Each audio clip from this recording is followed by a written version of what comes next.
부활절을 앞두고 말씀을 선포하실 때 목사님께서는 신약에 대한 말씀을 선포를 해주셨어요. 근데 저는 구약입니다. 이사야서 53장 5절 말씀입니다. 저희가 가장 많이 듣고 가장 서글프게 의미를 상징하게 되는 말씀이세요. 구약성경 1103쪽입니다. 다 같이 한 목소리를 읽도록 하겠습니다. 그가 찔림은 우리의 허물 때문이요 그가 상함은 우리의 죄악 때문이라. 그가 징계를 받음으로 우리는 평화를 누리고 그가 채찍에 맞음으로 우리는 남을 받았도다. 아멘입니다. 사랑하는 성도 여러분, 오늘은 우리는 구약의 예언서 중 가장 깊은 고난의 노래이자 동시에 놀라운 사랑의 계시를 담고 있는 이사야 53장 5절 말씀을 통해 하나님의 놀라운 사랑의 계획을 묵상하고자 합니다. 그가 찔림은 우리의 허물 때문이요 그가 상함은 우리의 죄악 때문이라. 그가 징계를 받음으로 우리는 평화를 누리고 그가 채찍에 맞음으로 우리는 나음을 받았도다. 이 짧은 구절 안에는요, 인류를 향한 하나님의 깊고도 사랑의 마음이 고스란히 담겨져 있습니다. 선지자 이사야는요, 지금으로부터 약 2700년 전에 이 고통스러운 장면을요 미리 내다보았습니다. 그는 한없이 고통받고 상처 입은 한 사람을 묘사하고 있는 겁니다. 누군지 아시나요? 찔리고 상하며 징계받고 채찍에 맞고 이 고난 속에서 이 고난받는 종은 도대체 누구였을까? 이사야 선지자는 미래를 내다보면서 예언서를 남기면서 예수님을 보았을 것입니다. 근데 우린 이 말씀을 들으면서요 너무 큰 은혜를 받습니다. 이거 너무 쉽게 자세하게 하나님께서 말씀을 알려주신 거예요. 근데요 유대인들은요 예수님을 메시아로 인정하지 않습니다.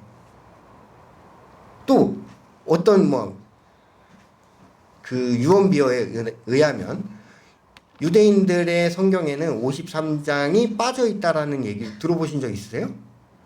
얼핏 들어보셨죠? 근데 그건 가짜 뉴스입니다. 53장은 들어 있습니다. 근데 해석하는 방법의 차이인 거예요. 이 사람들은요, 자기네가 유대인이잖아요. 그러니까 유대인들이 고난을 받고 상함을 받고 이거를 예수님이라고 표현을 안 하고 자기네들 자신을 그 시적인 의미를 활용해가지고 그렇게 의미를 해석했답니다. 그러니까 예수님이 누군지도 모르는 거예요. 얘네는 애초에 그런 교육을 안 받았기 때문에. 그러니까 더 웃긴 거는 신약 성서를 인정을 안 해요. 유대인들은, 유대교인들은. 그러니까 예수님을 부정하는 겁니다. 얼마나 바보 같아요. 바보 같지 않으세요? 이 말 제가 방금 전에 바보라 그랬잖아요. 말이 생명에 있는 겁니다. 말 한마디 한마디가요 진짜 생명이에요. 제가 어떤 기사를 봤는데요.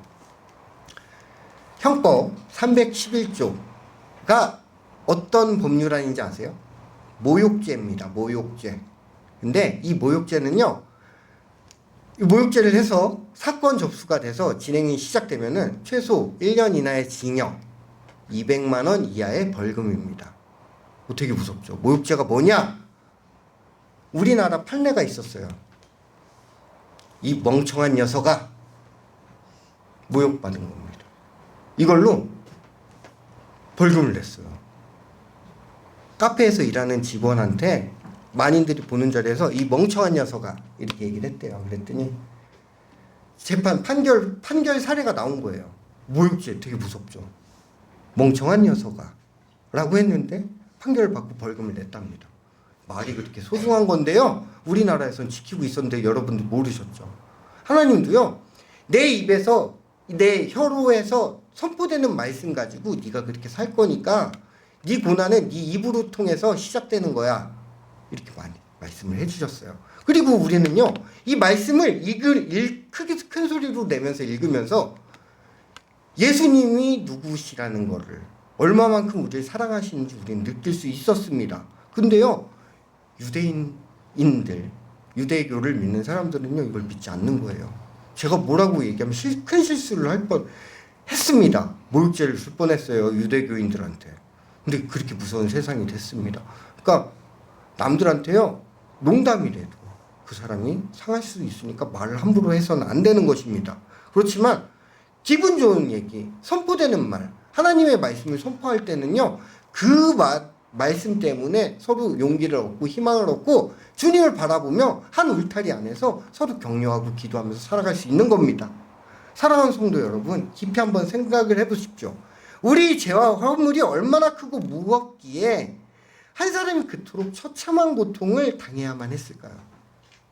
성경은 말씀하시고 있습니다. 모든 사람이 죄를 범하였음에 하나님의 영광에 이르지 못하더니, 로마서 3장 23절 말씀입니다. 우리는요, 스스로의 힘으로 죄의 굴레에서 벗어날 수가 없습니다. 벗어날 수 없는 존재였습니다. 영원한 죽음이라는 절망적인 운명이 우리 앞에 기다리고 있었는데, 바로 그때 하나님께서 변찮은 하나님의 사랑의 마음으로 예수 그리스도를 이 땅에 보내시는 놀라운 사랑의 계획을 세우셨던 겁니다.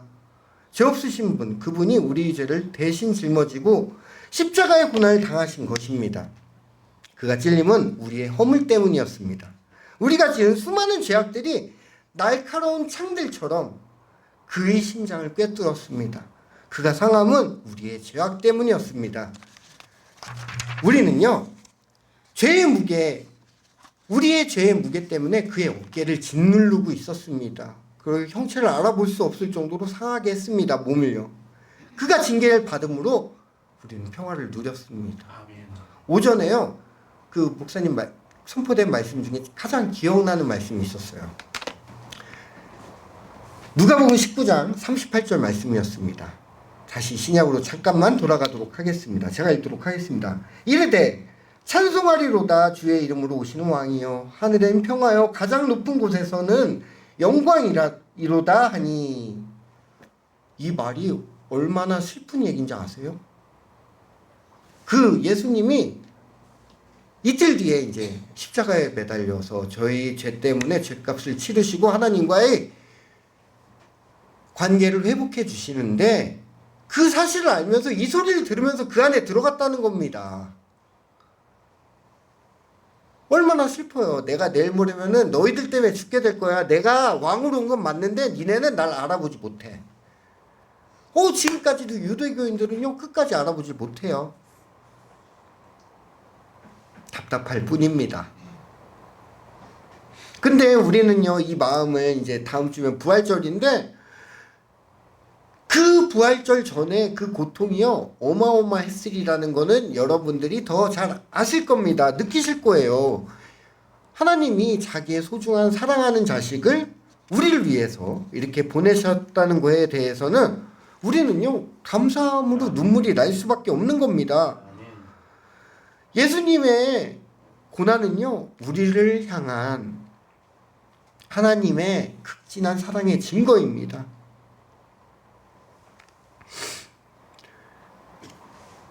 우리는요, 죄로 인해 하나님과 멀어졌잖아요.